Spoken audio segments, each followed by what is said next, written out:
the stories of entrepreneurs and how they overcame the struggles and challenges to get where they are today.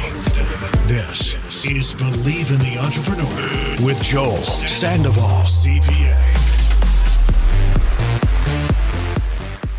What's going on? Welcome to another episode of Believe in the Entrepreneur, and I'm super excited because I have Edgar Perez in the house, who is the definition of an entrepreneur, not only a loan officer, but also a solar sales manager. Edgar, welcome to the show. Glad to be here, man. Beautiful place you have here. Thank you, man. Appreciate it. So, Edgar, for those that don't really know you, why don't we take it back? Because I know that based on your experience, you knew that traditional route wasn't really for you. So why don't we bring it back to even those days of why did you know that the traditional route wasn't for you? Well, I mean, I think I was born with it. I hear a lot of people say like people are born with their talents that they're going to have in the future. Yeah. And the reason I say that is because I was in eighth grade, man. I was in eighth grade, and I used to buy my hot dogs from this truck that would drive around my street. Oh, really? And he, one day he was like, "Hey, you want to start going to sell hot dogs at the remate?" And I was like, "How much you gonna pay me?" I mean, you're not gonna believe it. He was paying me $60 a week, right? Really? So, and it was only Thursday, Friday, Saturday, and Sunday actually. So it was like $15 a day. Yeah. And I did that as an eighth grader. $60 a week is really good money. I had my first cell phone I actually paid for. Nice. At the time. And then it just started then, man. I'm also a musician. Well, I was a musician. I am a musician. Nice. Got married, so I retired, right? Yeah. What instrument? I play a little bit of everything. I play drums, play accordion, bajo sexto, and bass. Nice. So I did that since about freshman year until about last year. So okay.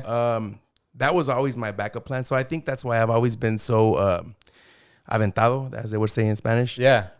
Because I always had that to fall back on, right? But I was never like, so my parents, as we were talking about off air, is, I grew up in a low income family. My parents were migrants, and we got, like I told you earlier, whenever they told me, "Hey man, we don't have money to give it," I thought they were lying to me. I was like, "Come on, you have to have something. I just want $10, Yeah. And it was not easy for them, right? It's until now that I'm an adult that I really see that they weren't lying when they said they were broke, Right. But that being said, I always felt like I had to produce my own income. Not that they made me. So, a lot of other people are like, my parents made me work and they would take my check. Luckily, I was never like that. So it was a not tough. I would say more of like, not like you would see on movies, right? You watch movies and these kids during summer, they go to summer camp and they do all this stuff. Well, to me, it was like, if I don't go work in the pizca, I'm going to have no money. So might as well go. Right. And then I would go and I hated the shit out of it, dude. So I would work there for like a week and then I would just go play with my group. Right. So until I was like, I want to say a sophomore, I would just play with local groups, like if they needed help, whatever, and make $200-$300 a weekend. By that time, I was no longer selling hot dogs. And then when I became a junior, actually, sophomore in high school, I had a friend who was like, "Hey, this group is looking for a bass player, but they travel. They travel all the United States. You want to join them?" And I was like, "Well, dude, I'm a sophomore. Like, I don't think I can." And so I ended up joining them. We literally would travel, dude. Like, I don't want to tell you that every state, but I think I've been to like 40 states. Wow. And it'd be crazy. So I'd get picked up on Thursday night. I would leave. I want to say my junior and senior year of high school, I probably went to school on Fridays, maybe like 20 times. Oh, wow. Yeah, the rest of the time I was out on Fridays. Luckily, my teachers were all cool with it because they knew who I was and stuff. And I was always a talkative dude. You can tell, So I was really cool with them. So long story short, man, we would leave Thursday, play Friday, Saturday, Sunday. I would get home usually Monday about 5 a.m, take a shower and go to school. Wow. That was always my routine. And I mean, you got to think about it. At the time I was making about $300-$400 for doing that, which now you think about it and it's like, damn, I was getting ripped off. Right. But I mean, that's probably why this semi-famous group wanted a little kid. Cause they were like, well, we don't got to pay this dude. And I'm not going to say names cause that's probably illegal now. Right. Right. But yeah, so that was me throughout high school. And I mean, think about it, without even knowing subconsciously, I was already an entrepreneur at the time. Yeah. Like, I was like hustle, man, like hustle mentality. You have to hustle for your stuff. But either way, $300-400 a week, for a high school kid, it's a pretty good amount of money. I would go to the snack bar, like everything's on me. Yeah.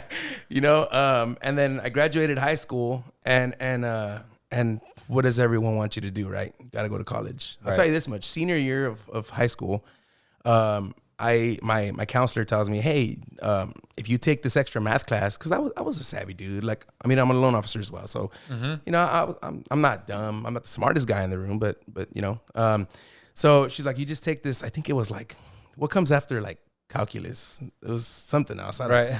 But they tell me, like, if you take this class, you don't have to take an entrance exam to go into CSUB. Okay. And I'm like, what's the alternative? She's like, well, you just take an elective. So I was like, yeah, I'll take the elective. And I had 4 electives. All I had senior year was English and I think it was like, what is it, government or econ or something. And that was like, because I knew I didn't want to go to college. I was like, I just don't want to go to college, I get out of high school, my parents are like, well, if you're not going to college, you better work. Like, it's one of the two. You're not going to be at home being a bum, Yeah. So what I did was I just started working little pickup jobs here. Like I worked at IKEA. I worked at Famous Footwear. These distribution centers. I worked in a lot of places. I was actually also a busboy at a restaurant. Oh, wow. So I did all this little stuff to just avoid going to school. And then that got old. So I went to school for like 3 months. That got old. Went back to work. That got old. Went back to school. So I was just because I hated school. Like I wasn't a traditional route kind of guy, right? Yeah. Like I just knew it. So then I think what really clicked in my mind when I finally like realized like, okay, I like to hustle for what I get. Like, that saying, like I eat what I kill. If I don't kill, I don't eat. That's kind of when I realized that was my mentality, because I went into car sales. So I still remember the day I applied for car sales. I went to Dodge here locally. And I remember this old dude, fucker's still working there. And I go talk to, and I say that because I hope he watches this. Like I love that guy. Yeah. But when I walk in, it's this old, mean looking white guy, a Canadian guy actually. And he's like, my friend that was trying to get me the job was like, hey man, I have this guy. He's trying to apply for a job. I'm standing there, bro, by the doors. And he's like, well, the only way I'll hire this guy is if I fire you. Oh, wow. And we all started laughing. So he literally meant it though. He was like, dude, I'm not hiring. So tell him get out of here. And I stood there, and he's like, and he tells my friend, he's like, I'm being serious. Like, we're not hiring. He can submit his application and we'll see what happens. I was like, all right, whatever. Submit my application, never get a call. I go back. I'm like, hey, I'm really looking forward to this. I really want a job. And he's like, well, okay. Our protocol is that you do 8 interviews. 8 interviews. If every single manager likes you, then we hire you. Wow. I'm like, shit. All right. So, I mean, to not make it so long, I got through it. I got hired. I was there for 3 years. In my first 3 months of car sales, I think at the time we weren't making what they're making now, but I think in 3 months I made like 20 grand. So it was still pretty good compared to, what I was making at the time. I was selling like 15 cars a month. Well, the beginning of 2017, my friend quit because that's when I think it was when the oil fields kind of fell. Yeah. And I was working at Dodge, so we were selling these big old pickups, and so the oil fields go to shit, and I'm like, damn, like I'm doing all these units, but I'm selling Dodge Darts, like I'm making like $50 per sale, $100 per sale. They would call it a mini. Yeah. And so I was like, I don't know if I'm liking this, right? And then they say that people think the grass is always greener on the other side. So I have a friend, his name's actually Joel. He actually works at Mercedes. So he's a family friend of my wife's. At the time, she wasn't my wife, but he's a family friend of theirs. And he's like, hey, man, we're making money over here. Come over here, dude. We sell these cars the same as your Dodge Darts and Chargers, but we make triple the commission. And I'm like, dude, but I'm comfortable here. Like, I'm good here, I stuck around for about 4 months. In April of 2017, I don't remember what the exact number is, but I was ahead of the runner-up in sales by like 25 cars. So I was killing it, dude, in units. Yeah. Not volume. Excuse me. Yeah, so I'm killing it, dude. But then one day my manager, he so the story is very funny. I'm trying to close a deal, and I was pretty much a closer, dude. I was a closer without being a closer. Like these salespeople wouldn't be able to close it. They'd be like, hey, can you come do me a favor? Yeah. And I would walk in there and somehow, some way make it happen. I'm not going to say all the time. I'm not going to toot my horn like that. But for the most part, I can close stuff, right? So then one day I get this client who's this like firm as dude. And he's like, hey, man, this is what I'm paying. This is what you're going to give me for my trade. If you can't make this happen, just let me know and I'll take off. Which honestly is probably the best kind of clients. and so because sometimes, because they're realistic, you know, like they know we can make it happen. They already got that number somewhere else. Right. So if you can match it, let's do it. Right.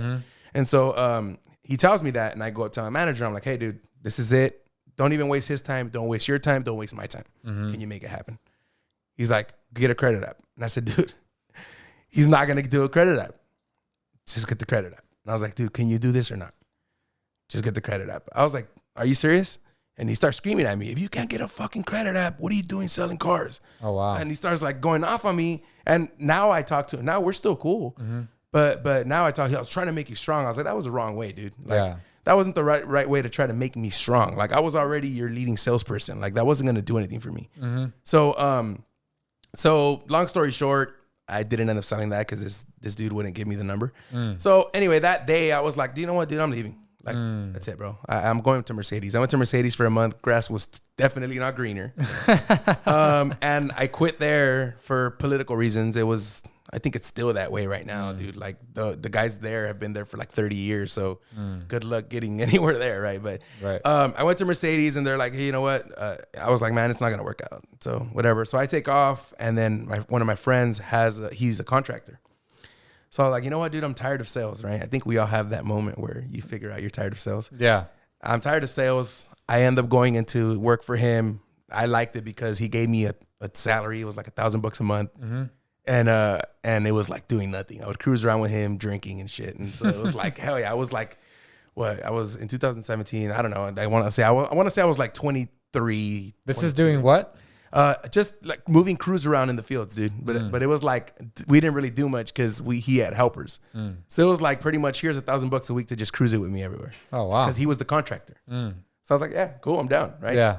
I did that for about a year, and then I got tired of it again. I was like, this is like the whole $1,000 a week sounds amazing, and for most people is like, hell yeah, this is good. To each their own, right? Everyone has different ambitions. But to me, I knew there was something bigger. Like I knew that, and at the time, now I'm a way different person. Like I told you, I'm big into podcasts now, but we'll get there, I guess. But yeah, at the time, I was like, you know what? Like I want to become a loan officer. This was back in 2018. Sorry, no, I wasn't with him for a year. It was like 6 months. Okay. So this was still 2017. I'm like, I want to become a loan officer, and my brother had just become a realtor. And he's like, dude, wait, it's a tough business, you know, this and that, and he's not lying, right? But I was like, I really want to do it, man. And he talked me out of it. I didn't do it. I'm like, all right, whatever. I focused on my music, on my band, which was great, by the way. I was averaging probably like $1,500, $2,000 a week playing Thursday, Friday, Saturday, Sunday. So the rest of the week I would bum it at home. I wasn't married yet. Yeah. And then and so I was loving it, right? Yeah. But then I get married, and I'm trying to do the same thing, but now it's different. Not so much jealousy or none of that. It's just like my wife had a bachelor's degree, has a bachelor's degree. She has like this like job, you know, that everyone like, damn, like, you know, everyone dreams of that after high school, right? Like I want to get my bachelor's and I want to get this good paying job. So she has that, and I'm a musician, you know. And it's kind of like we're at family gatherings. Like, what do you do? Oh, I'm a psychologist and this and that. What do you do? I'm a musician. And it was kind of like, oh man, but it was paying the bills. It was cool, but then it slowed down, and then I ended up landing this pretty good job, dude, for Granite Construction. This was at the end of 2018. I'm working for Granite Construction. And it was a good job. It was paying just about the same, about like $1,200 a week. Dude, doing nothing, like nothing, bro. I was literally sitting in an office. It wasn't even an office. It was a C train with AC. Oh wow. I was sitting in a C train with AC, checking trucks in and out. But there was like a truck would come in, 3 or 4 hours would pass, then another one. 3 or 4 hours would pass, then another one. It was like, dude, I would take naps in there. I was loving life, bro. Like I was the. How would you say it? Like all my friends were like, bro, you landed like the dream job, right? Yeah. I was going to make like 60 grand a year. And they're like, dude, you're doing it. Yeah. And I felt that way for about a year. And then again, that's when my wife got pregnant. And I was like, okay, they offer 401k, and we all know what that really means, but 401k and they offer benefits and health insurance, but you still have to pay for it, but somehow it's called benefits. and so they offer all this. And again, I feel like I'm living the life, but financially I'm check to check, dude. Like this whole story I'm telling you, the whole time I'm check to check, right? So whether the money was good or not, I was never good with it. So Grant Cardone is big on this, right? He says, instead of dropping your debts, increase your income. Right. You want to live a baller lifestyle, become a baller. Yep. And I'm not saying I'm a baller, but that's always been my mentality. And it's not a good trait to have. So for your audience, don't do that. Like it's a stressful life when you're not making the money, right? Like you're trying to live up to the what everyone else is doing. At the time, I'm telling you, my friends are already graduating college. They're getting these degrees and they're doing this and they're getting good paying jobs, 80 grand, 100 grand. And I remember one time I'm sitting in my garage with a few of my friends. This guy to me is like successful as hell, man. I'm like, dude, like you're a property manager. You manage like 4 apartment complexes. Like you have to be making good money. He's like, yeah, dude, I'm making like 120. I said, fuck, man, if someday, and we're talking about goals, right? And he's like, and my wife's already pregnant. She's like 3 months pregnant. And he's like, yeah, dude, I want to have a Ferrari someday. And I said, dude, fuck a Ferrari. I want to make 100 grand. Like if I can make 100 grand, bro, I'm done. Like I'm staying wherever that job is. Yeah. Right. And so, mind me that I'm making 60 at my job, right? And so when we had that conversation, it kind of sparked like, what am I doing, right? I'm making 60 grand a year. I'm renting a home. I can't even afford to buy a house. I'm living check to check. My family's going. This is what triggered me too, dude. Like my whole family went on a trip. Not my wife's family went on a trip. My family too, right? So they go on a trip to like Cancun or something, and I couldn't go because I didn't have PTO. And the truth was I didn't have money to go. so I blame the PTO, right? Yeah. So I'm like, fuck, man, like this ain't cutting it. I got to do something different. My wife's still working. She's now like, I want to say like 5-6 months pregnant. And I'm like, you know what, dude? I got to talk to my boss. So I hit up my boss. He's the superintendent. And I was like, hey, man, I know I've only been here for a little bit less than 2 years, but I have bigger dreams, dude. Like I am a salesperson. I am born a salesperson. Like I need something in sales here. Like how can I move up? Let me level up, you know? Do you need me to go back to school? And he's like, hey, yeah, we'll talk about this one. And he kept shining me off. Cool dude, man. Nothing against him. Granted, it was a really good place to work. But then he kept shining me off. And then one day I saw him in person. I was like, hey, man, like we really need to have this conversation. Like, what do I need to do to make over 100 grand here? He's like, look, let me look into it. I'll come back and talk to you. Cool. Comes back a few weeks later and he tells me, hey, man, so I looked into the positions that might be available. The thing is that in order to be our lead salesperson here, you have to have at least a bachelor's. I said, a bachelor's in what? He said, anything. I said, really? So if I have a bachelor's in child development, you're going to give me a sales job? He's like, yeah, it's just the fact of having a bachelor's. And I said, so if it takes 4 years to get a bachelor's, which realistically that's for kids, like coming out of high school. An adult with a kids and a household to maintain, you're talking 6-7 years, dude. Like, you know, with a full-time job. I'm like, so you're telling me you'll let me leave for 7 years, come back with a child development bachelor's and let me get a sales job? And he's like, yeah, dude, unfortunately, that's how it works. I said, okay, so without that, where's my cap? He's like, probably like 70. And I'm at 60. So I'm like, this makes no sense, dude. Like, how does that make sense? So I hit up my brother and I said, hey, dude, whether you like it or not, I'm becoming a loan officer. Like, if you're going to help me, cool. If you're not, then don't help me, you know? And he's like, nah, dude, I didn't mean that. I didn't want to help you. I'm just telling you that, like, get your reserves right, you know? Save up some money. Be ready to not make money for a year. And I was like, dude, I already have that saved up. I was full of shit. I didn't have anything. Told you, I've always been check to check my whole life. Yeah. I talked to my dad, my mom, and they both told me too, like, look, cut down on your expenses. If you have to come back home to live here with us, go ahead. Like, that's fine with us. But my dad was more on the, like, save up money, dude. Save up money. That's like everyone's mentality. It's like, save money, save money, save money, save money, save money. Like, I want to buy that, save money. Like, God damn it. Why not like tell me, hey, dude, do you want to live that lifestyle? You got to make it happen somehow, right? No, save money. So, all right. And there's some things that I'm sure you can relate to this where like, there's some things that you'll never forget, right? Like about what triggered you to like open your business, right? Yeah. Like you talk about that text that you got, those right? pivotal moments. Yeah, exactly. And you'll never forget those. I think until you die, you're going to have that in your subconscious, right? For sure. So, I remember when all this is happening, I talked to one of my good buddies, and he's still one of my best friends, dude. But this guy graduated with like a really good degree, and I don't want to say what because he'll know I'm talking about him. Okay. But I don't even think he knows that this is what triggered me. I have yet told him. Oh, really? Yeah, I know. So he tells me, I'm talking to him. I was like, yeah, dude, like I need to find a job, man. Like if they're ever hiring out where you work, like it's similar work. I already have a couple years experience here. Hook me up, man. I don't think 70 grand's gonna cut it for the long run, you know? Mm-hmm. He's like, well, dude, what do you expect? Like, you don't even have a bachelor's or an associate's. And I was like, this motherfucker. Like, I was like, all right, bro, that's it. That was like the thing that sparked it. I texted my wife. I think she probably looked at her phone like, what the hell's wrong with this guy? I literally texted her like F everything, F that, F this. I'm gonna fucking do it. Like, I'm gonna become a loan officer. And mark my words, if I'm not ready by August. This is like the end of July. End of June. Okay. And so I literally, I'm telling you, at work, I didn't do much. So literally, I'm just sitting there like waiting for trucks to pass by. There was days we would go in at 3 a.m, dude. And we had like a morning rush. And then I would have like 6 hours of nothing. So what was I doing, dude? I bought like 6 crash courses on credit. I bought all kinds of courses. I was like, I'm passing this fucking test. Yeah. I'm going to make it happen, dude. Like I have to.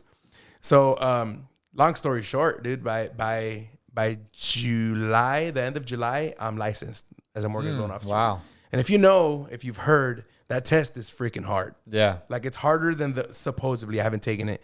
They say it's harder than the realtor broker one. Okay.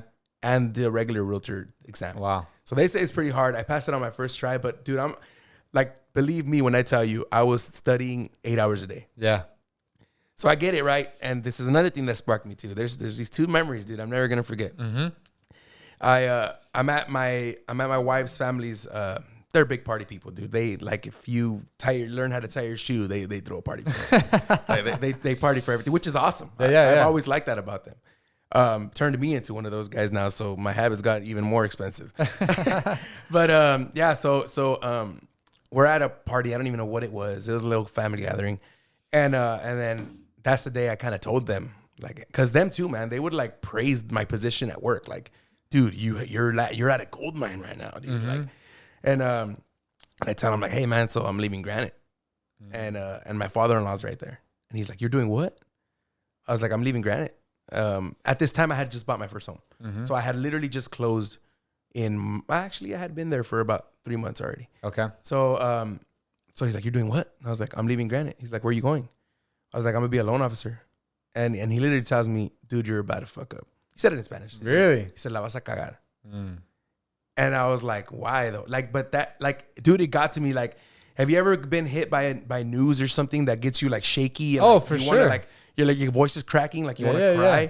Like that was me because it was from him. Like this is like my second father, you know? So I'm like, damn, like my dad told me wait and save. My brother's telling me to save. My friend's telling me I'm not worth more than 60 grand a year. Like, what are all these signs, right? Like, maybe I shouldn't do it. Right. But I'm already licensed. I'm like, man, fuck that. I'm doing it. Long story short, I become a loan officer. I just happened to do it right at the refi boom of 2020. Nice. So, dude, my first month in business, I closed like 1.3. Wow. First month, dude, I don't even know what I'm doing. I'm having my manager do all the work because I'm like, oh, hey, I have a friend. He's like, well, yeah, bring him. I'll do it. And then that's kind of how I learned. Yeah. I go and I closed. If I remember the number correctly, it was like 11 million in my first year. Wow. And then, so needless to say, it was the favorable market more than anything. I can accept that. But my brother's in the business. He helped me get into with some realtors there at Performance. And then I have a couple other friends that started sending me business. So, I mean, call it luck, call it whatever you want. It's a very tough business. But how I transitioned into what now has become like my bread and butter, dude, is I have a friend, Justo Flores. Huge shout out to that guy, man. Like, this guy literally changed my life. So I've known him because he was friends with my brother-in-law. And this is years back, dude. Like, this is before I even he was even dating my wife. Okay. I was already pretty cool, my brothers-in-law. And so, yeah, it was one of those stories. This guy, I met him. He's a little older than me. I think he's in his 30s, like low 30s. Okay. This guy starts, hey, dude. He would always message me. He was working for, at the time, Vivint Solar. And he's like, hey, dude, if you want to change your life, man, come to one of our meetings. Come check it out. If you don't like it, walk away. I actually had an appointment as well with Alejandro. Oh, really? To go with them. But this was before a lot of this stuff. This was probably like right when I left car sales. At the time, he wasn't as big as they were. And I was one of those dudes that just didn't believe in it, and now look at them. But anyway, he was telling me the same thing, and I was like, it's probably something similar. And I'm just not ready for that right now. I just became a loan officer, so I just need to focus on one thing, and then a little bit later, I have clients start to ask me like, hey, dude, we just closed on my home and I want to get solar. Like, who do you recommend? And I'm like, hey, my boy, he got you. I sent him a few deals, and then one day he just comes to me with a check, and he's like, hey, dude, referral checks. I was like, for what? Excuse me. He's like, yeah, for the deals you sent me. I was like, shit, I'm going to do this more often. So now I'm starting to pitch this to my clients, right? Yeah. We close on the house. And then I'm like, hey guys, I know you're probably going to get door knockers at your house, because it happens, nothing wrong with door knockers. That, to me, if you knock doors, dude, you're a success. You either have to be a door knocker or door-to-door sales, let's say it more politely. You either got to be a door-to-door salesperson or a car salesperson to be a successful salesperson. For sure. That sounds very narrow, right? But you know what I'm trying to say. Yeah. Most of those guys, you learn, dude, like, you get neglected a lot. People tell you off, like, and that's probably what I never liked about it, right? I was like, I'm not going to go door knocking. Like, that's embarrassing. Imagine I tell my dad, hey, dude, I just quit my job, my salary job, making double what you make to go knock doors. Right. He'd be like, you have to be shitting me, But anyway, so my friend, I start telling these people, you're probably gonna get some door knockers, and they're gonna be offering you solar. Solar's not a bad thing. And I stand my ground on that. Like, solar's not a bad thing. There's just bad salespeople, right? And so I was like, so might as well work with someone you can trust. Like, this guy, I know him, I can trust him. I'll give anything. Like, I can give you my word that he will not do you dirty, right? And they'll be like, sure. Have him come over. And when I got him, like, the second one like that, he calls me. He's like, hey, dude, we need to meet up. I was like, oh, fuck. He's probably not going to want to do this no more. Yeah. So he's like, hey, dude, you're fucking up, dude. And I was like, what? He's like, you know how much you could have made on these deals you've sent me for the $500 I'm giving you on each? And I was like, I don't care, though, dude. It's like a car payment. Like, I just buy a new car. And, like, with what you're giving me, that's cool with me, He's like, nah, man, you need to come to one of our meetings. He's like, come down to one of our meetings, man, and just check it out, dude. Like, just come. Like, and at the time, I was very like, I have to get to my office at 8. I have to leave no earlier than 6 p.m. because I'm a new loan officer, and it has to be this way because that's what this guy said and that's what that guy said, And that's all BS, If anything, if you're a loan officer and you're sitting in an office, you're fucking up. Like, you're not really making money. So I was like, but that wasn't my mindset at this time, right? I'm only like 4 months into loan officer. And so I was like, all right, dude, I'll take the time. I'll go down there. I go down there and I'm sitting there, and they're real like, oh, well, I don't know if you know, but like Sunrun is sponsored by Nike. Okay. Really? Sponsored by Ford. Where, with Costco and Home Depot. And It's a pretty big company. And so, like, all these guys are in Nike gear, badass, like Jordans and shit. And I'm like, damn, like, even that outfit. Because everyone thinks for clothes to be expensive, it has to be like Prada or Gucci. Right. Dude, Nike and Polo are hella expensive now. Yeah, right? they are. So I'm like, damn, these dudes have some sick fits, dude. Like, they look like they're about to go run a mile or something, Yeah. It looks tight, and that's how they work. And when I realized it more was when he helped me get solar at my house. because he shows up like in a windbreaker. It was like in the winter. Shows up in a windbreaker and like joggers and some Nikes and like you know, it looked sick. Yeah. So I'm like, this is tight. Like, so then they start talking about how much they make, man, and I'm like this can't be true. You know, you guys can't make this selling solar. Like, and then he's like, come to another meeting, dude. And I was like, I don't know, dude. So it literally took 6 months for him to convince me to onboard. How stupid am I, bro? Man, it's changed my life, man. Nice. It's, and not even financially. I mean, obviously financially, but it's not even about that anymore, dude. My goals used to be money. That used to be my, I talked to you about this right now. It's like, I wanted to make $100,000, right? Yeah.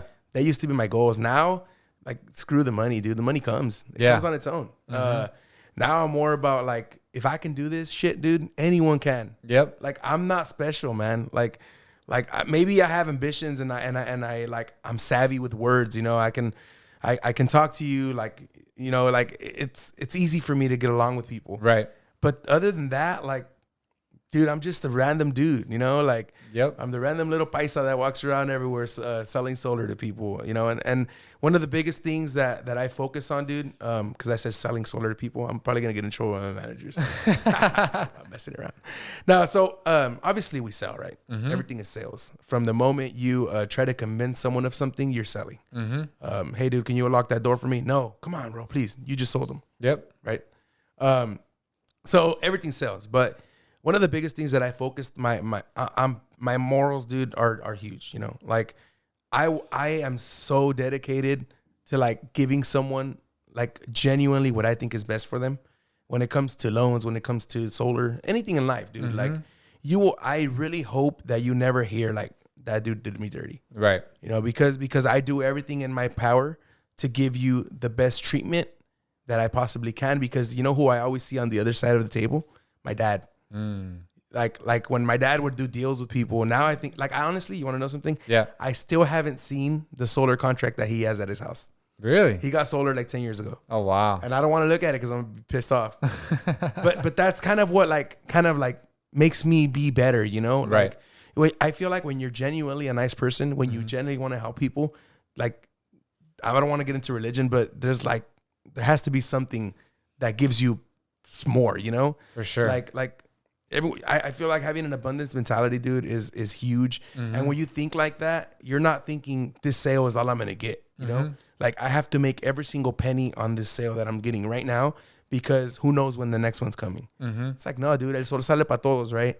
Like that, like I am huge now, dude, on trying to bring people on to do what I do, because I heard you talking about this with Alejandro, a pyramid scheme, right? Oh, fucking pyramid schemes. Dude, if that's the way you look at it, then you probably should stay at a 9 to 5. Right. Honestly. Yeah. Like, whether the person, so here with us, it's a little different in the aspect of like, if I bring someone on, I really don't make almost nothing on them. It's just like little to, dude, it's like $25, right? Right. So I would have to bring on like 1,000 people for me to make a lot of money on recruiting. The reason I want to bring people on, dude, is because this shit changed my life, bro. Nice. Like, I literally quadrupled my goal. Wow. My income goal in 1 year. Wow. Like, and I don't know, dude, like it was, I don't know what it is. It seems so easy to me. So now I'm like, I'm gonna double that. And then I'm gonna double that. And then I'm gonna double that. And I feel like the only way to do that is by bringing my people with me, dude. Like, like I have so many people. I have a couple in particular that I'm like, dude, you would fucking kill it here. Like, you would take me out. Yeah. Like, I know you would. Come on. But they have a degree and their dad tells them no. And I don't know, dude. Like, yeah. I guess, like I said, and that's when we go back to like, I think you're born being an entrepreneur. You can learn to be one, but that's hard. Yep. It's like telling me to go dunk a basketball. Like I don't think I can, unless you give me a short court, right? But like, I think when you're born with it, it's much easier, but anyone can do it, right? Right. It's like singing, playing an instrument. I mean, there's some people that, like, to me, it was very easy. Now, I've tried teaching people in the past, and I'm a horrible teacher when it comes to music. But like the people that I bring on, dude, like I brought on a couple people, and it's honestly, to me now, it's like, dude, like, look, there's no secret sauce to be successful. I mean, I'm sure you agree. Yep. There's no one that can tell you, hey, dude, look, this is the one thing that nobody knows. And if you do this, you're gonna make so much money. Like, and that's not, dude, no matter what business you get into, if it's insurance, if it's solar, if it's car sales, if it's real estate, that's where the money's at. Any of those. For sure. Like, sales is where you're really gonna make money. Yep. If you love your 9 to 5, good luck making over 100,000. Mm-hmm. I mean, you talk about it in your podcast, Right. where how long and how many degrees did it take you to make over 100 grand? Man, a decade. Yeah, you see what I'm Yeah. saying? So, and then that's taken into, was that a decade like working there or including school? Including school. Yes. Yeah, including school. So a decade, dude. Like, people, you need to really understand that 10 years is a long time. Yep. Like, if you started, and again, one of the conversations I was having today is like, it's impossible to say, like, if I ask you today, Joe, do you wish you would have just gone on your own from day one? Oh, 100%. But do you think you'd be successful? You don't think you learned a lot of the Oh, stuff? man, so much. Yeah, I wouldn't have been ready. I would have probably failed. You get what I'm saying? Yeah. Like, okay, I don't regret any of the stuff that happened to me. Right. Any of the failures. My in-law telling me you're fucking up. Yep. My dad telling me don't do it. My brother telling me wait. Dude, it gets even worse. I just didn't want to get into so many details. Like, I had somebody tell me, get your license and I'll hire you. I get my license and he tells me I can't hire you. And I already quit my job. Oh, God. No, dude, it got bad. And my Wow. wife's 7 months pregnant. Wow. And we just bought a house. Damn. She's not working anymore, getting the whatever money disability gives. It's not nothing. Right. And what was I doing? Fuck, I'm crazy, dude. Like yo soy aventado. Like, I don't care. I know I always have, dude. You know, they say if you take everything from a real entrepreneur, he'll still be successful. Right. Or from a successful person, whatever the Oh, quote yeah, is. 100%. If you take everything away from a successful person, they'll be successful again. Oh, yeah, for sure. And that's what I consider myself. I have a video that I posted about this, and I got so much bad feedback on it, dude, because people have it's a mentality thing. Oh, yeah. Like, you can, so let's say someone drives up in a Lamborghini right now, and he gets off in a Gucci onesie, right? And this guy's flossing chains and all kinds of stuff. I'm not saying I like all these chains, but I'm saying, like, damn, like, this guy must make a shitload of money. Right. Somebody will say, cocky ass dude. Yeah, for sure. Like, this guy just showed up to this street thinking he's a shit just because we don't have. And somebody else will be like, damn, bro, put me on. Like, what do I got to do, right? Yep. I'm the put me on kind of guy. Yep. Like, if I see someone making a lot of money, I want to know how you did it. Yep. And and if there's a possibility, can I do it too? Yep. Right. Versus, and so the video that I posted was I'm already successful. Like, I'm successful as hell. Why? Because I love what I do. Like, dude, there's no morning. Like, this is how funny it is. Let me finish that sentence. There's no morning that I'm not excited to go to work. Right. So this is how funny this is. When I was working at Granite, I would go in at 7. So I would get up at about 6. Get ready, go to work. Now I go in whatever the hell time I want, but I'm up by 5. Oh, there we go. Because I go to the gym and I get back home. Excuse me. Recently, I had this thing with my son where he's 1.5 now. So he likes to shower. He likes me to shower him in the morning. So when I take a shower and I get out and he wakes up and he says agua, and I'm like, all right, cool. Like, that is priceless, bro. For sure. Like, that's moments that I would have never been able to give to him. I played football throughout middle school and high school. Like, my parents probably went to one game. I performed a lot on Sundays here locally. My parents probably went to a few performances because they worked on Monday, Like, dude, like, fuck the money. Yep. Like, that, the money is nothing, dude. Like, get that through your damn head. Yep. That if you make 60 grand or you make 500 grand or you make 10 million, the stress is still there. You still have problems. And your free time is what matters. Yep. Like, a guy's making 10 million, but works 24/7 is probably more miserable than a guy that makes 50 grand, but works 3 hours a day. Oh, for sure. You get what I'm saying? Yep. And now, let's be realistic. When you're an entrepreneur, it's like, I like to say I traded my 9 to 5 to work 24/7. Right. Like, but that doesn't really mean we're working 24/7. Right. Like, if you say today, hey man, so I'm going to Cancun next week, who can tell you no? Right? Probably yourself. You're Exactly, yeah. You're the guys who be like, duh, Joe, should I really do this? So, but it's you. You control that, right? Right. So I'm just huge on like stop being a little weenie, and I don't want to say other words because I don't want to make it too graphic. Stop being scared it's always going to be scary, dude. Yep. It's always going to be scary, but you want to hang with the ballers. You got to act like the ballers. Oh, 100%. Right. So I just feel like it's easy. It's easier said than done. Of course, it's hard work. Of course, a lot of people quit. Of course, a lot of people are going to say it wasn't what they pitched me. It's a pyramid scheme. They're too hype for me. Dude, if you don't like making money, then you probably shouldn't hit me up. It's that simple. Yep. But I'm offering you an opportunity to probably be better than me. To make, it's endless, dude. Yeah. People talk about real estate, and it's a very good career. People talk about real estate like, dude, the good thing is there's no cap. But realistically, there it's not a cap. If not, there's like only so much a person could do, right? And then if you're smart, you build a team, right? Or you start to hire assistants, right? But a lot of people get capped at, they cap themselves, right? Right. They're like, dude, this is all I could do, so I'm cool with that. If I can make 150, 200 a year, it's bomb, and that's very good income, right? Right. But you want to start making money to where you're gonna change your kids and your grandkids' future. When you're going to be able to change your parents' future, even if they're already elder. Like, dude, I'm on the verge of paying off my parents' house. Nice. Like, and I told my wife, and if your parents owed it too, I'd pay theirs off too. And this isn't, and again, I bet you people are going to watch this video and say, this dude, he thinks he's better than us already. He's still one of us. He's only from Marvin. Yes, I'm from Marvin, but I was able to change my life. And maybe maybe like I'm getting too excited about this, but shit, believe me, when I tell you this, Joe, that if I come back to your show and in 2 or 3 years from now, we're going to be having probably the same conversation, if not better, because once you start to change your lifestyle, you start to become a better person generally. Yep. Right. Like I told you, I'm huge on podcasts now, dude. I'm like probably the biggest, probably bigger than you, fan of Brad Lee, dude. Like I like that guy a lot. Yeah. I listen to Patrick Bet-David. He's a smart dude too. But what I really like about Brad Lee and like Wes Watson and a lot of the people that have been on his show is like, or a lot of the guys that even have been on your show as well, on your podcast, is like, dude, they're real as hell. Yep. Like they're like a random, everyone expects this. If you tell someone, hey, paint me a picture of this millionaire, what are they going to paint for you? Really? A guy in a suit. Right. It has to be a guy in a suit on a desk. Right. Right. But how many guys do you know that are millionaires actually act like that? Right. Like none. So I'd rather be a real ass dude and bring you with me, show you that it could be done.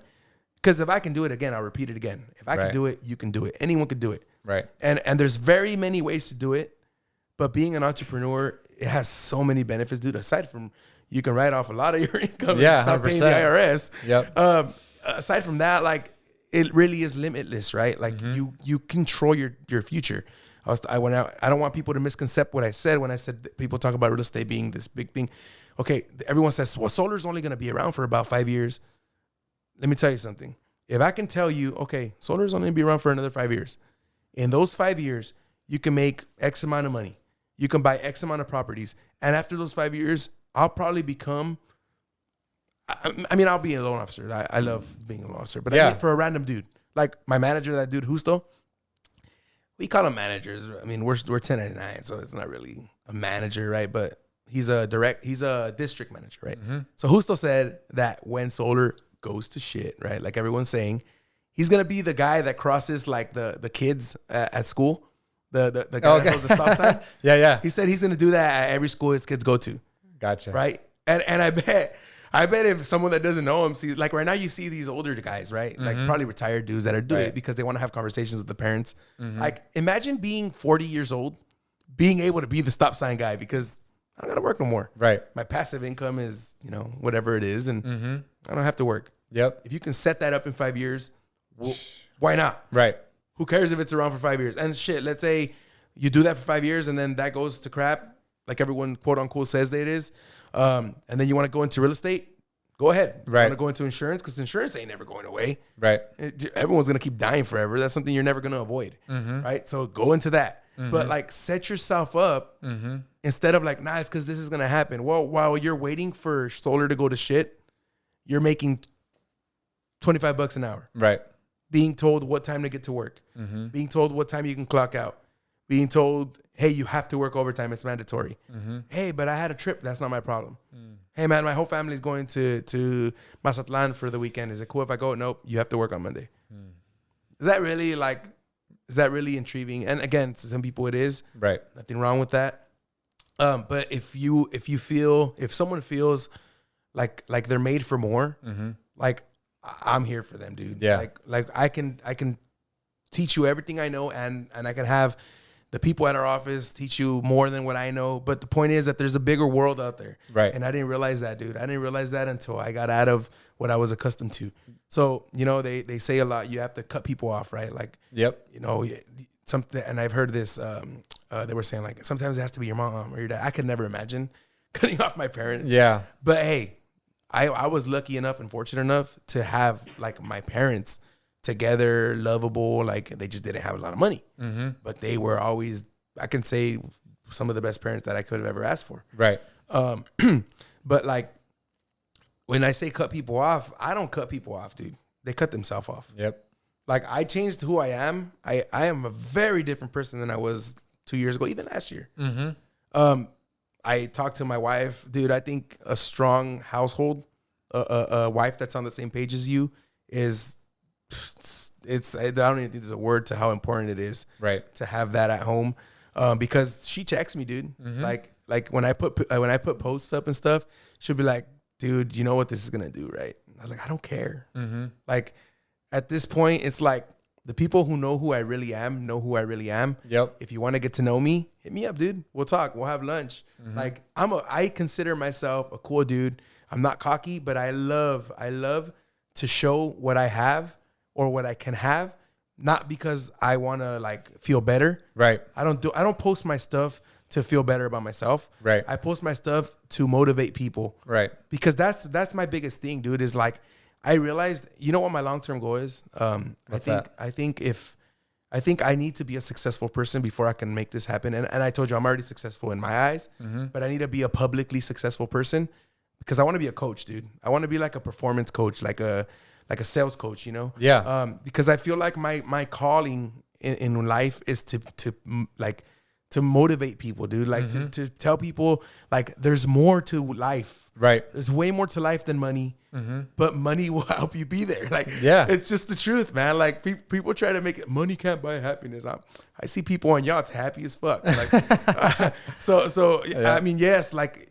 if someone's about to die and like you can't buy their life back, yes, Right. we all know that. But I mean, like just in general, like having more money gives you better opportunities, investments and stuff like that. Stuff that you need to focus on now. I don't want to be working at 60 years old, dude. I mean, maybe if I'm loving it, right? Like, but I don't want to have to work at 60 years old. Right. I'm sure you can back me up on that. Oh, dude. yeah. Like what age do you want to retire if you don't mind it? Man, I could retire right now, honestly, if I wanted to. But it's the drive, you know, the impact that I'm trying to make. Just like you said, it's not about the money anymore. It's about the impact that you're going to make. And I'm sure you probably have that same mindset where you said, hey, you know what?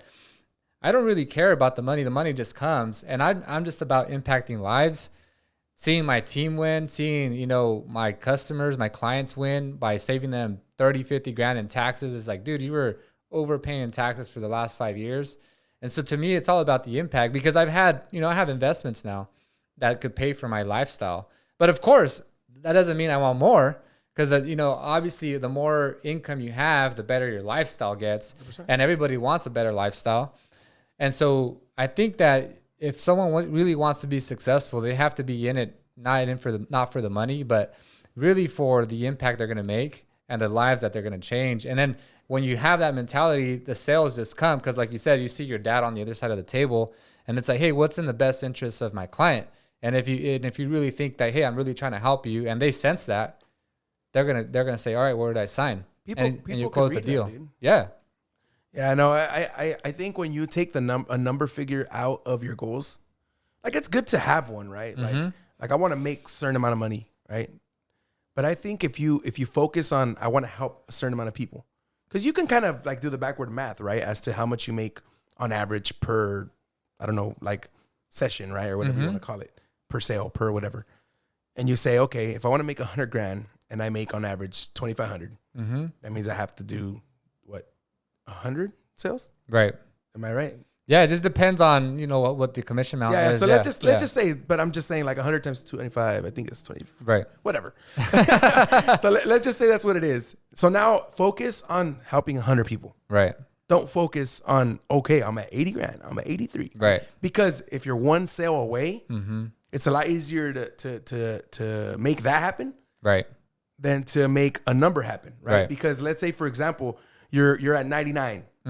Well, I'm going to do everything in my absolute power to help one more family before the end of this year, right? Versus you're at 93,000. You're going to try to make 7,000 on that next dude. So you're not going to help this next customer as you would help someone else. Right. You get what I'm trying to say? Yeah, 100%. So, and I bet you whatever you want, that if someone focuses on 100 clients, they're going to make a lot more money than if they focus on 100 grand. For sure. Right. So, yeah, man, I think I get very excited when I talk about this kind of stuff. I haven't even let you talk, bro. I want to hear from you. No, this is all interesting, man. I love the story because, you know, what you've shown is that you have the right mindset to be successful, right?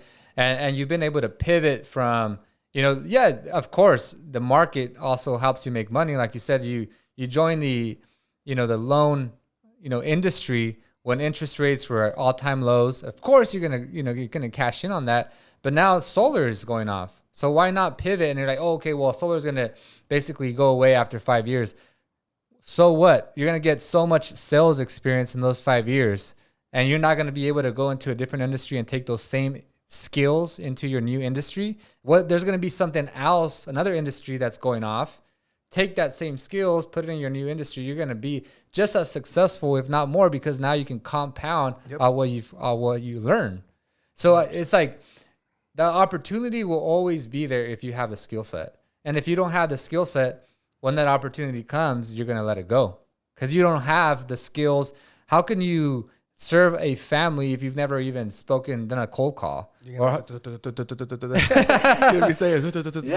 So it's like, even if it goes away, you just have to, you know, like you said, and I think what you even said too is like knowing what to fall back on is really important because that gives you a peace of mind. Like for you, it was, you know, the conjunto and the music, which is pretty interesting that you said, because I grew up in music as well. Actually, I have a keyboard up there. Okay. So I grew up, my dad actually grew up in playing in a band. Oh. So I was raised in music. When I was 2 days old, I went to a wedding and my dad was on stage. So I grew up in music. And I actually, a band member who actually played the keyboard when I was 7 years old, ended up quitting the band. And so my dad, who's naturally a singer, now had to basically play the piano. But he's like, hey, this is not my thing. I love singing. So he actually put me in piano lessons. And within, by the time I was 10 years old, I was part of the band. Oh, hell yeah. And I was making... Maybe when we retire, we'll make our own band. Yeah, so I mean, there's like videos of me, you know, 10 years old at a wedding, you know, making money already. My dad was giving me my paycheck, which just like you, I was getting underpaid. But at the time, I was like, heck yeah. You know, I opened my first bank account when I was 10 years old. And I really liked the taste of money. I never had to work because my parents had a good lifestyle. Like they were providing me with a good lifestyle. Like my mom and both my parents had really good jobs. So they were like, hey, if you want video games, but they also taught me how important money is and the things and how to appreciate its value. Because once I remember when I was 16 years old, I got my first car. And my dad's like, hey, I'm going to give you the car, but I'm not going to pay for your gas. I'm not going to pay for your car insurance. I'm not going to pay for any maintenance or repairs. So that's on you. I'll get you the car, but you're going to have to maintain it. So I had to go get a job. And thankfully I had some money already saved up from playing in conjuntos, in my dad's conjunto. And man, it's just like, if you have that peace of mind, like, hey, I can always revert back to that, then you're not really you're not chasing that sale anymore because you're just really just concentrating on what's best for the client. Like same thing for me, when I quit my job and I had my bachelor's degree already, I was making 6 figures working in an accounting job for a big real estate developer and he was paying me well, but I knew that was my cap. And if there was if I was going to increase, I was going to have to work more hours, which I was already overworked and tired and burnt out. So I was like, I got to figure out how to leverage teams like you're talking about and be able to make money. So I ended up quitting that 6-figure job to start my tax practice. But I always knew that, hey, if this doesn't work out, I have my CPA license. I have my bachelor's degree. I can always go back and get a job. Even if it's not 6 figures, even if I get another job for 70 or 80, I mean, my lifestyle is probably not going to change a whole lot. And I'm sure after I can probably grow and go back to that 6-figure salary. So I think when you have that peace of mind and it's like, hey, then you're not, there's not really any pressure. And now it's just, like I said, helping one family at a time, and that's when you make the most amount of money. Yeah, because again, like some people's backup plan is like reserves, right? I have money saved up. Me, it was like, dude, what's the worst that can happen? Mm-hmm. Like seriously, the absolute worst that can happen is, well, you die, right? That's the worst thing. but I mean, like, the worst that can happen in the business, right? Mm-hmm. The market crashes and I'm making $0. Well, fuck it. I'm going to stay at that house until they kick me out. And then I'm going to go back to my in-laws' house. If I have to lose that house and I start from zero, I was at zero a couple years ago. Mm-hmm. Not a couple, but 6-7 years ago. Yep. So just rebuild, man. Just time to rebuild. And that's always been my mentality. And again, some people might say, like, that's a retarded mentality to have. Mm-hmm. But then again, the people that are saying that have been at a 9 job for 30 years making half of what we're making now. Right. So I mean, again, I keep going back to, like, making this, making that, making money. And I don't want to emphasize the money, but it, like I said, again, it's very great to have it, right? Oh, for sure. And when you focus on, like, what's going to make me that money, and is that going to make me happy? Mm-hmm. Because again, so I have a cousin who landed, well, he graduated college, and he got a really good job, dude, for Wonderful Searchers. I think it's Wonderful, or Tate, yeah, whatever, Pistachio or whatever it is. Okay. Dude, he's making really good money. Mm-hmm. Like, again, money that, like, our parents are like, dude, retire there.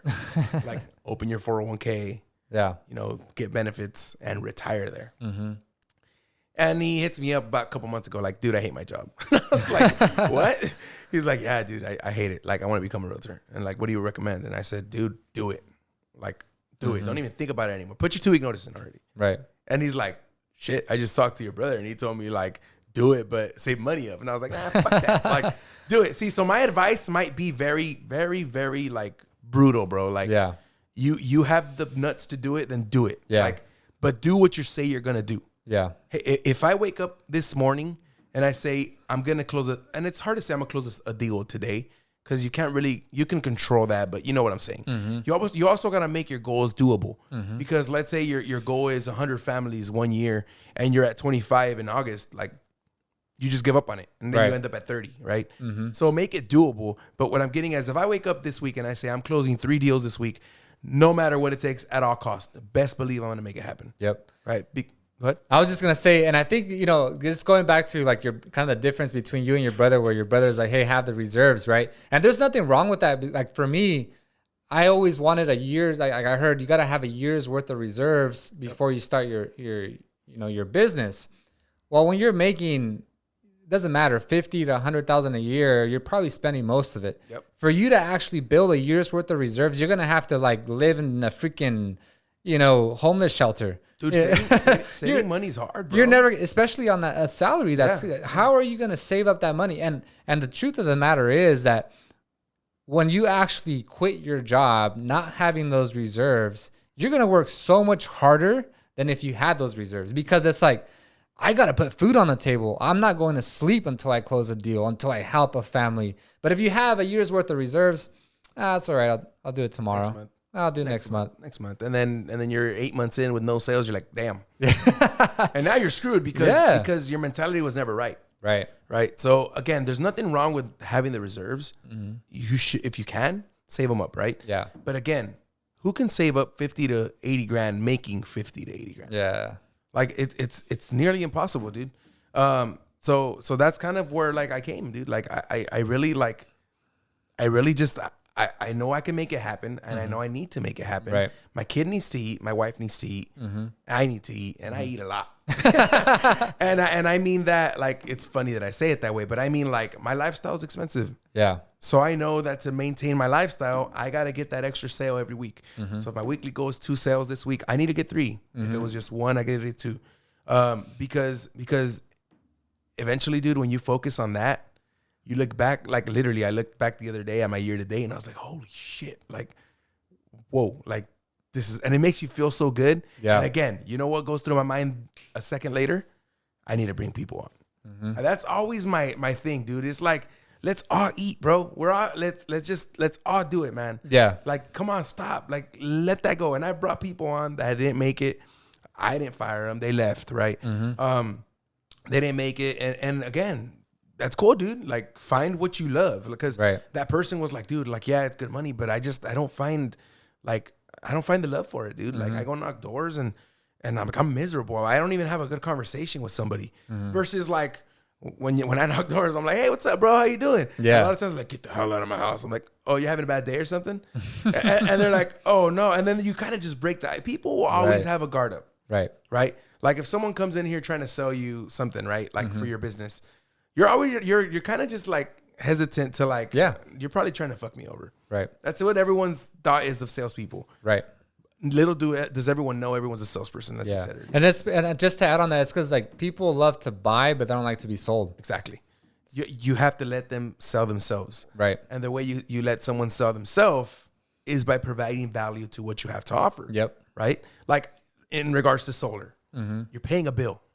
You're overpaying for that bill. You need power. I have power and I can sell it to you for half the price. Yep. Tell me where the scam is. Right. And when you break it down, when you dumb it down to someone like that, they're like, holy shit, this guy's probably not trying to screw us over. Yeah. You know what I'm saying? Like, yeah. But I mean, again, to each their own, it's very simple. But if it's hard for you, it's okay. Yeah. We can make it happen. If it's not for you, that's okay too. But find your happiness is my biggest thing. Yeah, you're never going to learn what you love unless you try it. So you might as well just give it a shot, especially if you think that you believe in the opportunity.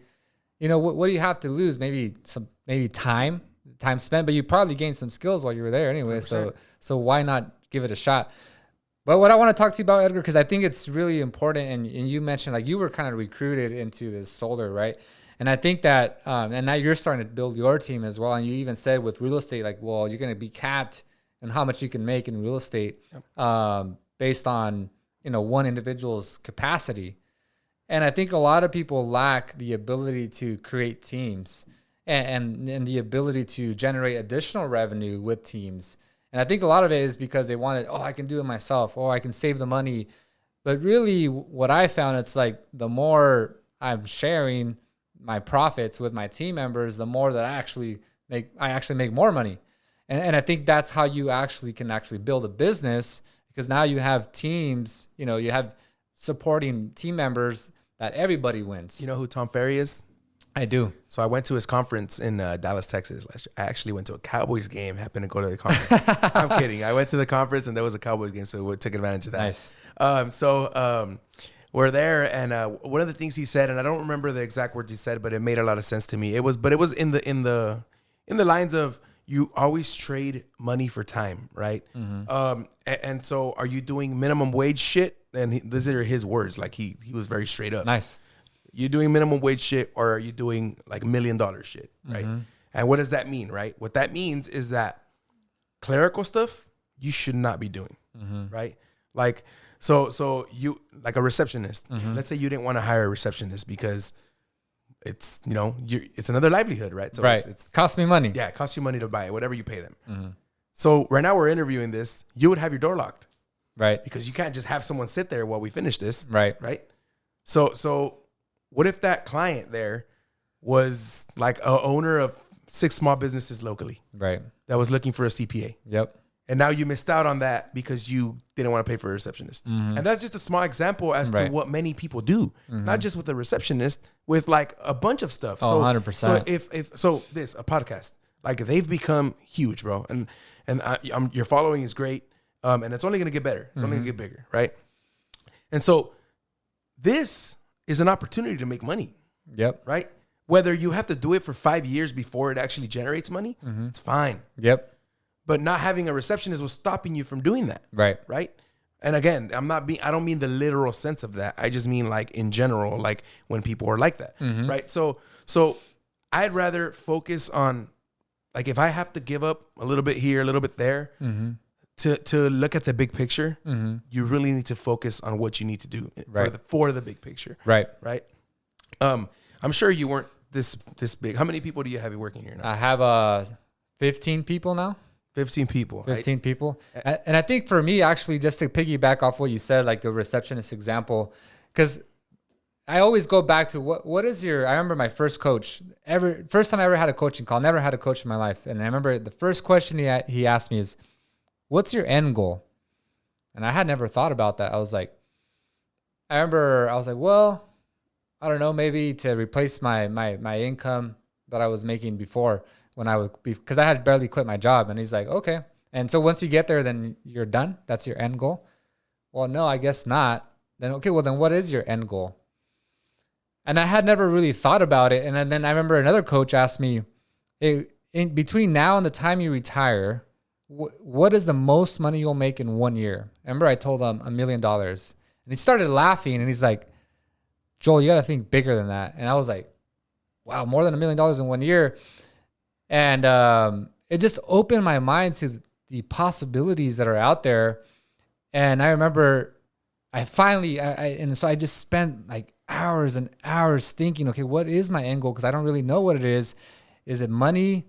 Is it, and then it was like, just goes back to time. And it goes back to being able to spend the time with your kids. And so I was like, all right, how can I have more time? And what I found out is in order to have more time, I got to have more people. And I was like, I have to invest in people. And now it's like literally before the show, I just spent 2 hours at the gym working out while I have a sales team that's taking care of my sales. I have a marketing team that's taking care of my marketing. I have a tax department that's taking care of my clients' taxes. I have an accounting department that's taking care of my... Dude, you want to be like an eagle. You're just overseeing, just making sure everything's happening right, you know? That is the end goal, right? Yeah. Because I mean, there's nothing more valuable than time. Yeah. Really. I guess you can say like the right kind of time. Right. Because again, like a lot of people want like the instant gratification, right? Like people want that like today, like, dude, I put in 10 hours of work today and I didn't even make $1. That's why I'd rather work at 9 to 5. Cool, dude. Like if that's the kind of work you want, cool. But like entrepreneurs, you know that's not how it works, dude. Yeah. Like literally, again, we'll go back to the same thing. It's like you eat what you kill, right? Yep. So in regards to like building a team, like that's what's important to me too, is that like you need to open your eyes, dude. Like, and I don't mean you, obviously you're, I mean like, as you know, like even me, I'm still very conservative in like what I want to make, right? Like if you asked me that question, like what's the most you're going to make in a year? My answer would have probably been the same, if not less. Right. And, last year or 2 years ago. Yeah. And the reason for that is because of our upcomings, right? Yeah. Like again, you had parents with a decent salary, but they showed you like money is worth, you know, like time and it's valuable, right? Versus like me, what can my dad really, and this is gonna sound rude, right? But what can my dad really teach me about investments when he has none, right? What can my dad really teach me about real estate when he's in the one house they bought and that's just because they needed one, right? And dude, my dad has taught me so much in life that is not that, right? But that's when you need coaches. You need to open your avenues, right? So like, dude, if you can't afford a coach, that's absolutely fine. There's nothing wrong with that. But you need to realize that you're going to 10 or 100x what that coach is going to teach you if you get the right coach, right? So if you can't afford one, cool. YouTube and podcast, bro. Those things will teach you a lot. Like listening to all these podcasts, I'm like, dude, I just made, you know, my first $500,000, you know, and I'm over here hella happy. And then I hear these podcasts like, hey, what are you trying to make next year? Oh, 10 million. I'm like, oh, fuck. And I thought I was cool. And it's these dudes that are like, oh yeah, what do you do? Oh, I'm a trainer for gyms. Or like, what do you do? Oh, I'm a CPA or something. I'm like, what in the world? And, like, it's a regular ass job. Everyone thinks to become a millionaire, you have to like own Walmart. Like, that's what everyone's mentality is, right? Yeah. Like, I'll never make that. Like, dude, you can make that like renting jumpers realistically. You just got to get big enough. Like, you know, Geronco here locally. I could guarantee you that's $1 million business, if not more.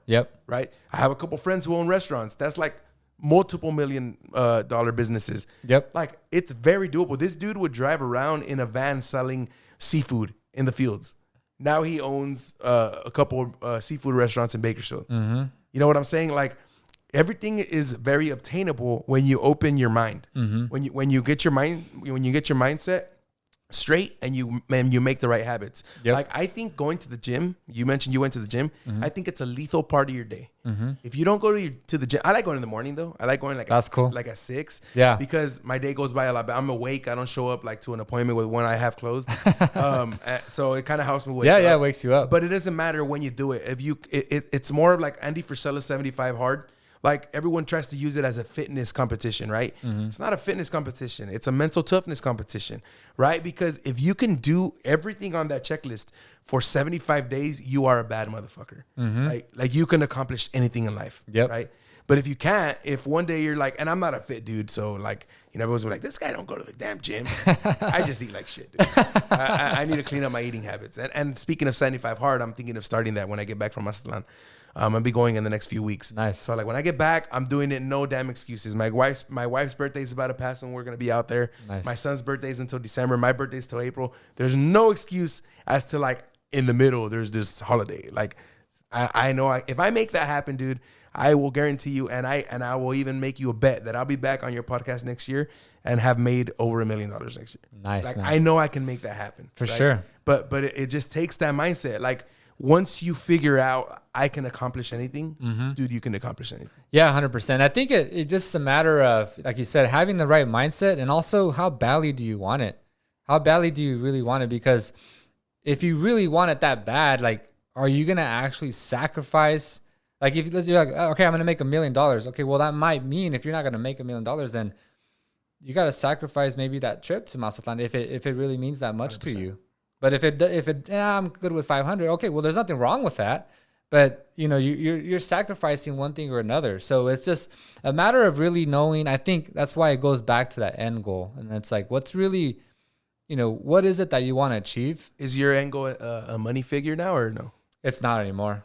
Now, honestly, like for me, like I said, I could retire now if I wanted to, but I'm just all about the impact now and just the difference that I'm making in people's lives. And don't get me wrong, I love money. You know, why would I not be in business if it wasn't for it? And like I said, my lifestyle gets better. And to me, you know, money is a tool that can be used to continue to grow the business, because it's all right, cool. Now I have extra money to put more into marketing, get more leads, or here's more money that I can hire now a second salesperson.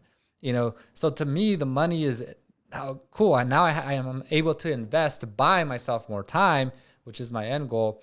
And so, of course, I'm trying to double up every year, you know, try to continue to grow the firm by doubling the size. Your office is beautiful, bro, but I want to see you in a bigger one next year. There we go. Yeah. And actually we kind of piggyback off that. We actually were going to buy a bigger office, 2019, but that's when COVID hit, and it was actually a blessing in disguise, because ever since then, because we actually outgrew our office in 2019. Oh, okay. But COVID hit. I asked the team, you know, here's laptops. After COVID was kind of dying out, I was like, all right, you guys want to come back to the office? That's still a thing? Yeah, they're like, nah, man, we're good here at home. So, and they are actually more productive. So I was like, you know what? I'm liking this virtual thing. And now I have clients basically across all 50 states, mainly the bigger states like California, Texas, Florida, where, you know, Chicago, where the clients are actually the ones making the most money. But that has allowed us to basically reduce our overhead expense, 100%. Increase our revenue. So as long as they're working, you know. So you might not see a bigger office. you know, Mr. Elon says that they don't work at home. Yeah, that's true. Yeah, he's trying to bring everybody back. You got to hold them accountable for sure. No, man, but it's just I love your mentality as well. I love that. Like it's not about money, dude. Like you're a very successful person. You can see it. I mean, your office, again, it's beautiful, dude. It's big. It's nice. And simply, you know, the people you work with, you know, again, Bradley to me is huge, and you were with him. Like he wouldn't have taken you in if you weren't a successful dude. You know what I mean? Right. So that, like all that stuff, like, dude, like, and you know, I don't know if you know, did you have this conversation with him about the word humble, or did you hear about what he says about that? Go ahead and okay. Recap. So do you know what the word humble is? Like the actual definition of humble?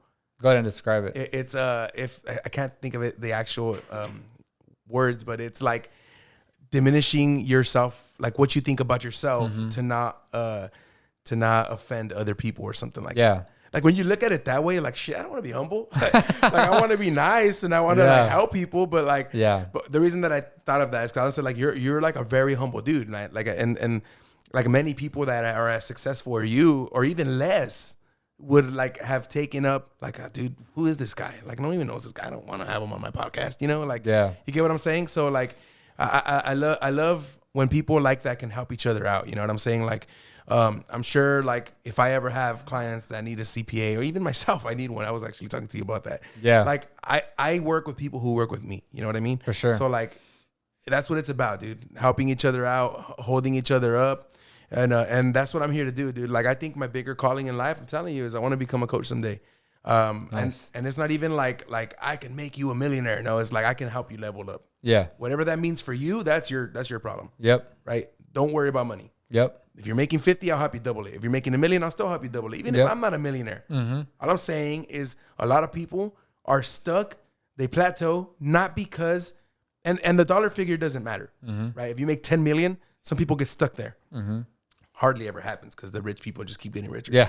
But like, let's just say that person's stuck. It might be the simplest tweak that they need to make in order to quadruple, 10x what they're making, but they don't make it because they're so accustomed to what they've already been doing, right? Like, I'm sure if you got, you have coaches, I'm sure, right? Yeah. Okay. Like, that's probably what's helping you not plateau. Right.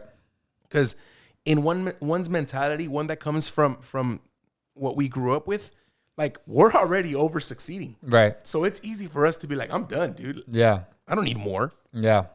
But we need more. We don't want more. Right. Like, we need more, dude. I want to change my kids' lives. Now, I'm still going to, like, show him, like, dude, you need to work for your shit. Like, you know, Shaq says, my kids think they're rich. They're not rich. I'm rich. You know what I'm saying? Like, it's true, though. Yeah, like, no, it is, yeah. Like, my kid is going to know that. Like, dude, my money's not your money. When I die, it might be. Right. So don't kill me. Yeah. But like my money's not yours. So you want to go to the movies, you better cut the grass. Yeah. And it's not going to be hard. I'm not going to send them to the fields and make them. I mean, hey, shit, that's not a bad thing either, though. Huh? Right. Sure, that's do what I did. But you know what I mean? Like, yeah. Hey, Dad, can I have $100? Okay, wash my cars. We all know you can get a car wash for 20 or 50 or whatever shit. Now, who knows, right? Right.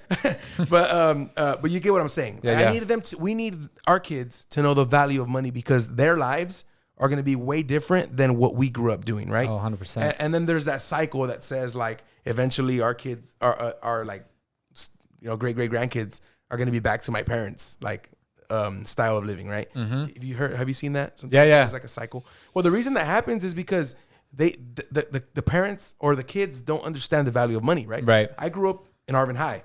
Call it ghetto, call it whatever you want, but I love that I did because if I would have grew up Stockdale High or like these other highs, Frontier, like, I would have been around all these rich boys without being rich, right? So, like, again, there's nothing wrong with that. It helps you become a better person in regards to, like, goals. Like now, so again, we go back to the same thing. Like, dude, my parents were making like 30 to 40 grand a year together, like, together, bro. Wow. Think about that. So now, if I'm hanging around with all these rich white boys that are making, and I'm not racist, I'm just saying it because that's just who lives up there. You know? Yeah, for sure. So if I'm over here with all these dudes, like, and their parents are making $1 million, I'm going into their house with a big old pool and like these big old houses down there on Stockdale and Allen and stuff. You know, I'm like, damn, I'm broke as hell. And you come back home and it kind of might even like diminish your self-esteem. You know, like damn, I wish I was like them. Versus like, look, son, you can have all this, but you have to work for it. Yep. Like, yeah, we live in a good community. Yes, you have a pool, you know, whatever. But if you ever have a friend that doesn't, you're not better than him because you don't have money. Like, you don't. I do. You know what I'm saying? Yep. So, like, you want some of my money? Work for it. Yep. And then that shows them the reality of life. Yep. Because that's what life is. Yep. There's no handouts, dude. Well, unless you're in California and you're getting all these stimulus checks, right? but you know what I'm saying? Like, there's no handouts in life. Like even touching on that topic, all the money that was free, dude, we already quadruple paid it back. You know that? Like, so there's no handouts in life. The point of life is you need to work. Hard work, I think, doesn't get you. This is gonna sound stupid. Hard work doesn't get you anywhere. Smart work does. Yep. Right. So you can work as hard as you want with the wrong tool, and the guy with the right tool working easy as hell is gonna beat you to the goal. Right. Yep. So get the right tools. Get the right team. If you don't have the money to pay for a coach today, that's absolutely okay. Hit up Joel. You know, hey Joel, who's your coach, man? You mind talking to me about like? And I doubt you'll say no, dude. Right. Same thing with me. Same thing with probably anybody that's ever been on your podcast. Yep. A helping hand is what I'm here for. You know what I'm saying? Like, and whether you want to do solar or not, hit me up, dude. Like, I want to help you. If you think you can, again, I'm not a coach yet. I'm going to be someday though. I'm telling you, I'm gonna come back. And you probably are a coach without even actually knowing it. Because by you building a team and stuff, you're coaching. Yeah, and I post a lot on social media. Like, even regards to like, dude, like there's these people that I worked with, And they say there's people that want to see you do good, but just not better than them. Mm-hmm. That's not me, bro. Not whatsoever. Mm-hmm. Like if I bring someone on and this fucker like doubles me in sales, you know how happy I'll be? Oh, hell yeah. And not even because I'm making money off of that. Yeah. I just be like, that's my project right there. That's Hell my yeah. boy. You know, like that gives me bragging rights. Like if I brought this fucker in and he did that, I could bring anybody in here. Yep. And that's just my mentality. Like someday become a coach to where like, hey, dude, you know, what if one day I could live off being a coach, traveling places, just coaching people? That's the life, bro. Like, yeah. That's if you want to ask like the end goal, that's my angle, dude. Nice, man. Like obviously do it out of like love for it, not for the money. Mm-hmm. And again, I bet you whatever you want that if I did that, I'd be more successful money wise. Like everything. My relationship with my wife would be extraordinary, and that would all be on account of doing stuff because it makes you happy. Dude, again, I can't emphasize this enough. Like, and I'm sure, again, you can agree with this. It's like having the right partner at home is the most important thing, I think. For sure. I think my wife is definitely a stronger and smarter person than I am. You know, they say behind every strong man, there's like a stronger woman or something like that. It's a lie in my house. She's in front, dude. Like she is legit, like probably the best thing that could have happened to me because I'm telling you, before I got married, dude, I was in a group and I'd probably still be there today. Mm-hmm. Like I'd still be cool with $500-600 a week. And I'm gonna be 30 in a couple of years. I'm 27. Nice. So it's like, and again, that's probably why I always fall back on like, dude, I'm only 27. And like, if I fail tomorrow, that's fine, dude. Mm-hmm. Like there's people that are 35 and they're still like working in the fields. Like, and they're my generation. That's the thing that like my parents just didn't know better. Mm-hmm. You get me? Like, that's what they were introduced to when they came here. So you can't blame them for like, hey, you limited yourself. Now, was there those outstanding dudes or like people in my dad's era where like they were like, hell no, I'm gonna become a business owner? Yes, there is. Like that restaurant guy I was telling you about. He's around my dad's age. And now this dude's like a millionaire. You know what I'm saying? Mm-hmm. Now, it's a mindset, dude, right? Yep. My dad was like, I got taught this. I'm doing what I got taught. Mm-hmm.